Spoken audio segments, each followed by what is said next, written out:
ক্যান্সারের জীবাণু বহনকারী বিষাক্ত এই পার্থেনিয়াম গাছকে কিভাবে ধ্বংস করবেন সেই প্রশ্ন এখন একেবারে সামাজিক যোগাযোগ মাধ্যমে ছয়লাভ হয়ে গেছে। অর্থাৎ আমার পাশে সাদা ফুল জাতীয় যে গাছগুলোকে দেখতে পাচ্ছেন, এটি হলো সেই বিষাক্ত ক্যান্সারের জীবাণু বহনকারী পার্থেনিয়াম গাছ।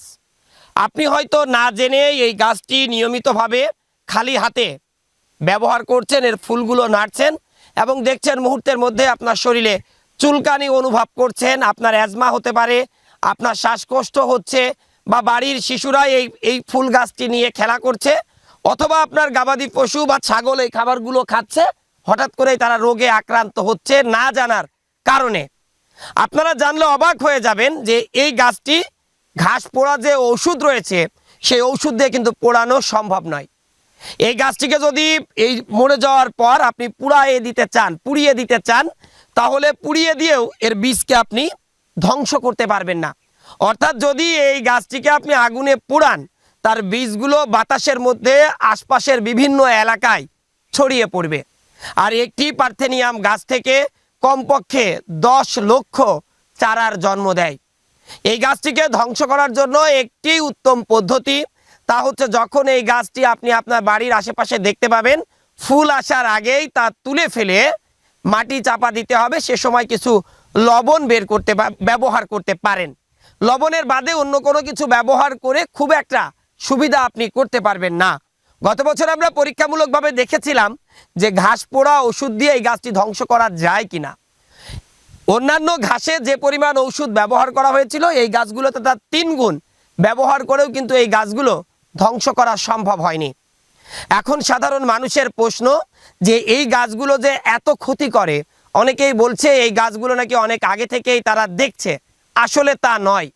তারা এর আগে যে গাছগুলো দেখেছেন ঠিক সেই গাছটা এই গাছের মতো দেখতে মনে হলেও আসলেই সেই গাছ আর এই গাছের মধ্যে অনেক পার্থক্য রয়েছে। ধারণা করা হচ্ছে 4 থেকে 5 বছর আগে ভারত থেকে গরুর খুর অথবা দানা জাতীয় ফসলের সাথে সীমানা বর্ডার পার হয়ে বাংলাদেশে এসেছিল এই জীবান্ত ক্যান্সার বা ক্যান্সারের জীবাণু বহনকারী এই পার্থেনিয়াম গাছ। এই গাছটি খালি হাতে ব্যবহারের কারণে আমাদের সমাজে ছোট ছোট শিশুরা বা মায়েরা বা একই সাথে শুরু করে সাধারণ মানুষের মাঝে কিন্তু আমরা দেখছি যে শ্বাসকষ্ট, চুলকানি এবং অ্যাজমার সমস্যাটি মহামারী আকার ধারণ করেছে। এখন জনমনে একটাই প্রশ্ন, সরকারি উদ্যোগ গ্রহণ করে একই সাথে যারা উদ্ভিদ বিভাগে যারা রয়েছেন এবং একই সাথে সরকারের অন্যান্য দপ্তরে যারা রয়েছেন, সবাই মিলে প্রচেষ্টা করে এই গাছগুলো এখনই নির্মূল করতে হবে। এই গাছটি যদি কোনো ক্ষেতে জন্ম নেয় প্রথম বছর 2টা বা 1টা, পরের বছর সেই ক্ষেতের উৎপাদন কিন্তু প্রায় 60% হ্রাস পাবে। অর্থাৎ যে জমিতে আপনি 10,000 টাকার ফসল পাচ্ছেন, পরের বছর সেই জমি থেকে একই খরচ করে 2 থেকে 3,000 টাকার বেশি ফসল কিন্তু পাওয়া সম্ভব না। অত্যন্ত বিষাক্ত এই গাছ নিয়ে গত বছর থেকে কয়েকটা প্রতিবেদন আমরা করেছি। আমরা যখনই এই গাছটির প্রতিবেদন করতে এসেছি সেই দিনই আমরা এই গাছের ক্ষতিকার প্রভাবগুলো কিন্তু অনেকটাই লক্ষ্য করেছি। আর সব থেকে বেশি যে সমস্যাগুলো হয় আমাদের সমাজে এই মুহূর্তে গবাদি পশু বা ছোট ছোট যে ক্ষুদ্র খামারিরা রয়েছে, তাদের গরু ছাগল খুব দ্রুত অসুস্থ হয়ে যাচ্ছে, হঠাৎ করে মারা যাচ্ছে বা পেট ফুলে যাচ্ছে, তারা বুঝতে পারছে না কেন হচ্ছে। এই রোগের একটি কারণ এই গাছটায় কিন্তু গরু ছাগলে খায় খাবার হিসাবে। বিশেষ করে গরু ছোটবেলায় এলেও ছাগল ছোট বড় সব সময় খায় এবং হঠাৎ করে মারা যাওয়া যে প্রবণতা বৃদ্ধি পেয়েছে পশুর মধ্যে, সেটা কিন্তু এই গাছের প্রভাবেই। এখনই সময় আমাদের সচেতন হতে হবে এবং ফুল আসার আগেই এই গাছগুলোকে ধ্বংস করতে হবে।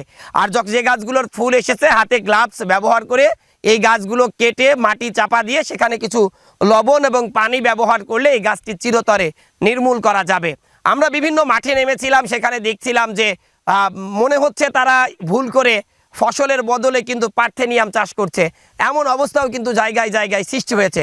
আর জানেন, এই গাছটি কিন্তু রাস্তার পাশে ছাড়া হয় না, কারণ এই গাছের যে বীজগুলো আছে এই বীজগুলো কিন্তু মানুষের পায়ের সাথে অথবা যানবাহনের চাকার সাথে এক স্থান থেকে আরেক স্থানে গিয়ে বংশ বিস্তার করে। অর্থাৎ যারা এই ভিডিওটি দেখছেন তারা ভাবছেন যে কিভাবে ধ্বংস করব, ইতিমধ্যে এটি নির্মূল করার উপায় বলেছি এবং আরও কয়েকটি ঔষধ বাজারে আসছে যাতে এই পার্থেনিয়ামকে ধ্বংস করা যায়। সেই ওষুধগুলোর নাম আমরা অবশ্যই কমেন্টে আপনাদের জানিয়ে দেব। তবে সর্বোত্তম পদ্ধতি একদম ছোটবেলায় ফুল আসার আগে এই গাছটি উপড়ে মাটি চাপা দিয়ে সেখানে কিছু লবণ ব্যবহার করলে এই গাছটি চিরতরে নির্মূল করা সম্ভব। তাছাড়া ফুল আসার পরে শত চেষ্টা করেও শতভাগ এই গাছটি কিন্তু নির্মূল করা সম্ভব নয়।